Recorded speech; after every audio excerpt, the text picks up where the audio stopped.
नमस्कार भाई लोग। हमारे देश में एक नई योजना आई है जिस योजना का नाम है कृषि सखी योजना। इस योजना के तहत महिलाओं को सामूहिक रूप से कृषि के मामले में प्रशिक्षित करना था, ट्रेन करना था। और इस योजना में भारत के उन राज्यों को शामिल कर दिया गया जो पहले से विकसित हैं या कृषि के मामले में काफ़ी अग्रज राज्य हैं, फॉरवर्ड स्टेट हैं। परंतु बिहार जैसे राज्य जो भारत का सबसे पिछड़ा राज्य है, जहाँ पर जनता 70 से 80% जनता कृषि पर निर्भर है, उस बिहार को इस योजना के तहत शामिल नहीं किया गया। कितना दुर्भाग्य है।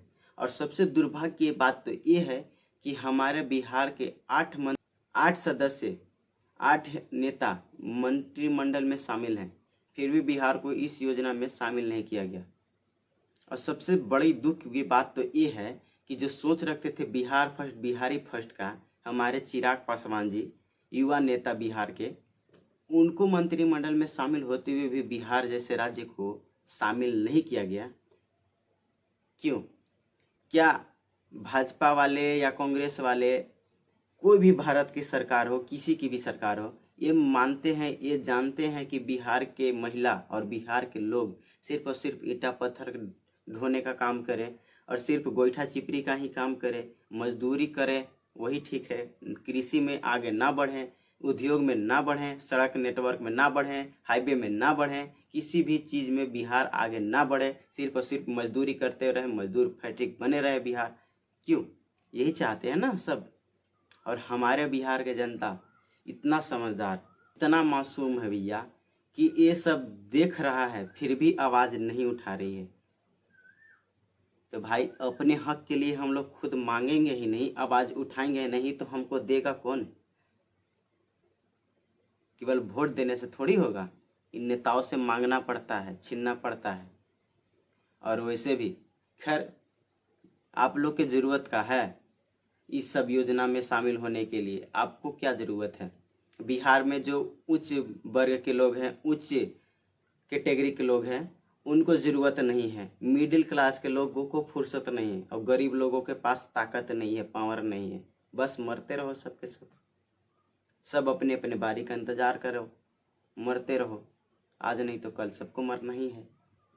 दुर्भाग्य है हम बिहारियों के लिए कि हम अपने हक के मांग के लिए आवाज़ तक नहीं उठाते। आवाज़ तक तो छोड़िए, यहाँ तक कि उस बारे में विचार भी नहीं करते। विचार करेंगे भी तो उस विचार को व्यक्त नहीं करते, लोगों के पास शेयर नहीं करते।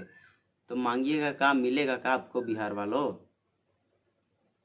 5 किलो भात से ज़िंदगी सुधर नहीं जाएगा। 5 किलो भात से सिर्फ 10 से 15 दिन तक रोजी रोटी चल सकती है, और इससे कुछ नहीं होगा। अभी भी वक्त है, संभलिए, सुधरिए और अपने हक के लिए मांगिए इन नेताओं से, नहीं तो मिलेगा कुछ नहीं। बिहार में से 40 में से 29 सीटें मिली है भाजपा को। इसके बावजूद भी बिहार को लेकर उन लोगों को लिए 1% भी चिंता नहीं है। और उनसे तो क्या उम्मीद रखे भाई? हमारे बिहार के 29 सांसद इस बार बने हैं ना, 29 में से एक भी सांसद ने आवाज़ उठाया कि बिहार को इस योजना में शामिल किया जाना चाहिए? क्यों नहीं किया? हमारे नेता ही हमारे जनप्रतिनिधि है ना, क्यों नहीं उठाया? हमारे ही उम्मीदवार है ना, हम लोगों के लिए ही वहाँ पर पहुँचे हैं ना आवाज़ उठाने के लिए। तो क्यों नहीं आवाज़ उठा रहे हैं? केवल गुलामी करने के लिए बैठे हो क्या वहाँ नरेंद्र मोदी जी का? अपने जिस भूमि के लिए, जिस मातृभूमि के लिए आप आवाज़ तक नहीं उठा पा रहे संसद भवन में बैठने के बाद भी, तो आपको वहाँ पर बैठने का कोई अधिकार नहीं है।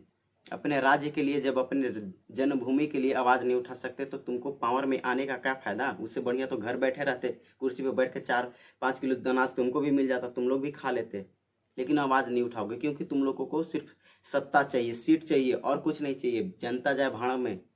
जनता से भी क्या उम्मीद रखे? जात पर वोट दे रही है और 5 किलो भात पर वोट दे रही है जनता, और मांगती तो कुछ है नहीं। तो मिलेगा क्या जनता को? और आज तक तो मैंने बिहार के जनता को आवाज़ उठाते तो देखा नहीं, तो क्या उठाएंगे अब?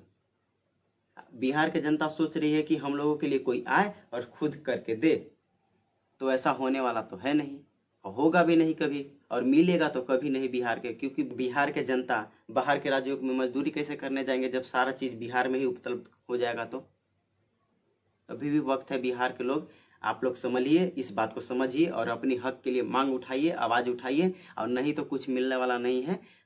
हमारे जैसे बच्चे का भविष्य बिगड़ेगा ही, आपके बच्चों का भविष्य बिगड़ेगा ही। ये मत सोचिए कि हम उच्च वर्ग के हैं, हमारे पास पैसा है, धन संपत्ति है, पूंजी है, तो हमको कुछ नहीं होने वाला है। सबको इसमें समेटा जाएगा, सब बर्बाद होगे, सब मरोगे, बस अपने अपने समय का इंतजार करो। मरना तो सबको है।